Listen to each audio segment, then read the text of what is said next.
Govern with Faith Forge Knives, just doing a little shop tour. This is my shop. It's a well house behind my house. It's the original building. It's the original well house of the house. Well's no longer in there. It's about 115 years old, so it's pretty old. It's 10 by 13, so it's quite small. So first we got my disc grinder. It's 8-inch. Made the frame for it. I have a buddy who water jets. Thank you. That's golden, by the way. If you've got somebody who can water jet for you for free, especially, that's awesome, because you can make all kinds of cool stuff. So the table tilts, slides in and out. It's good for bolster. I use it for bolsters and stuff. This is my drill press. It's a Buffalo Forge 1940s era drill press. Bought it from a guy for like $100. It's awesome. Way better than a lot of the newer stuff you get. Solid, very little run out. Awesome tool.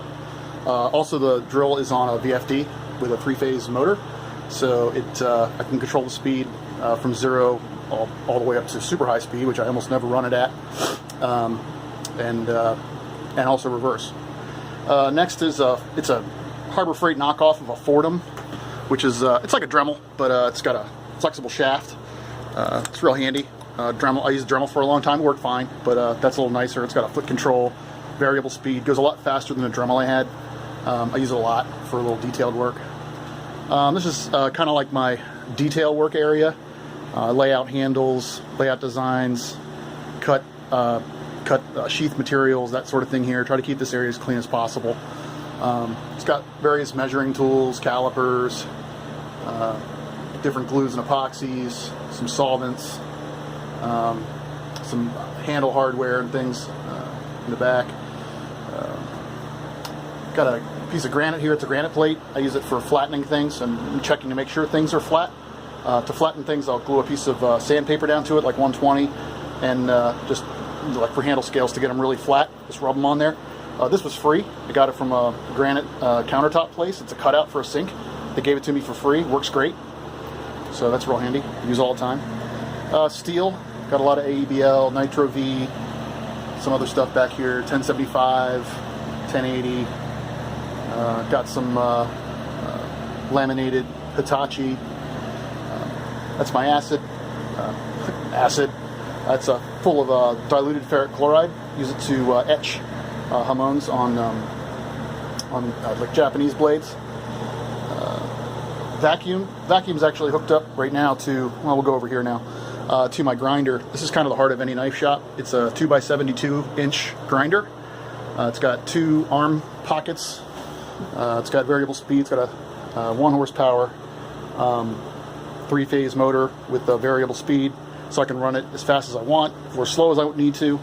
I also built this myself and highly altered some designs that were free with a buddy of mine in CAD, and my water jet guy cut it out, so I basically just had to tap some holes and bolt it together.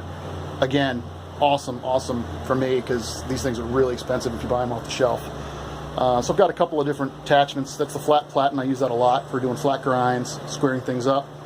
There's a tooling arm down here. I don't use that a lot, but it's there. It's a table work rest, and that can slide in under the other pocket and give you a flat surface to work on. I don't use it a lot. I freehand grind all my blades, so I don't use that very much. Just a dunk bucket to dump hot blades in.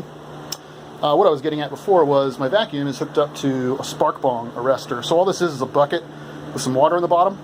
Vacuum goes in. This funnel goes down almost to the water. The vacuum is at the top.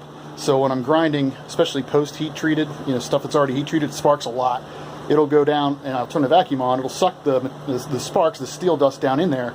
But the spark bong helps, number one, to keep your filters clean, but also to keep your vacuum from lighting on fire, because it will light on fire. Because those hot sparks can fly down there and light it on fire. But the water arrests the sparks, puts them out before you light your shop on fire, which is always bad. A couple magnets for, I use those for holding blanks, so for flat grinding them. This is my Harbor Freight, again, a version of a Portaband. Got some things on here. So all I did with this was mount it on the table, zip tied the trigger down, have a switch on it, on the cord itself, and a couple brackets bolted to the table, and then I replaced the little foot with a piece of steel. Makes a little table. So I cut out blanks with that. I cut pin stock with it. I cut micarta for handle scales. Really, really handy. It's one of the first things I bought. Vise. That was a freebie. It's a cheap one, but it works. Lots of materials. This is where I keep all my micarta, my G10. Got a lot of stabilized wood in there. Stabilized wood in there. Pin stock, all kinds of stuff. Toaster oven for tempering blades. That's just for the after heat treat. We'll get to the other later. Bunch of different blades, works in progress. Bunch more up here. Got a lot going on right now. This is my very first grinder. Harbor Freight 1x30. Took me forever to make blades with it, but I made blades with it and made pretty good ones with it. It can be done, just takes a long time, and it's not easy. It takes a lot of attention to detail. Way back here in the corner is the very first thing I built. It's a forge. It's a little paint can forge. I don't use it anymore, but I keep it around for sentimental reasons.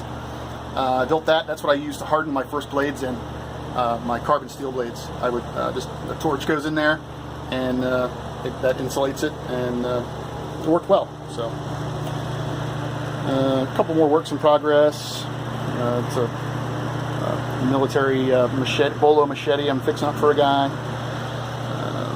Back around is my buffer, another freebie. And that's pretty much it. I think that's the whole shop pretty much. Oh, and I got an air cleaner up here. I turn this on usually after I've done sanding. I don't turn it on while I'm sanding because I have this running, which sucks most of the sawdust down when I'm doing handles, wood, micarta, G10. But after I'm done with that, a lot of times there's a lot of really fine dust in the air. I turn this on. All it is an attic ventilator that I got for free, fan. It blows out the top, and I've got a filter in there. So it'll clear the shop out pretty quickly. Get all the dust out of here. Dust is always a problem in a shop, and it just gets everywhere.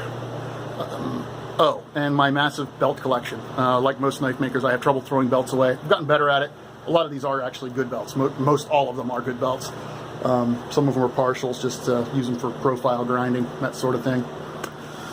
And that's it for here. What we're going to do in the next video is I'll go over to my garage where I have my heat treating set up. I need a 220 power, which I don't have in this shop. So that's where I do all my heat treating. So we'll head over there next.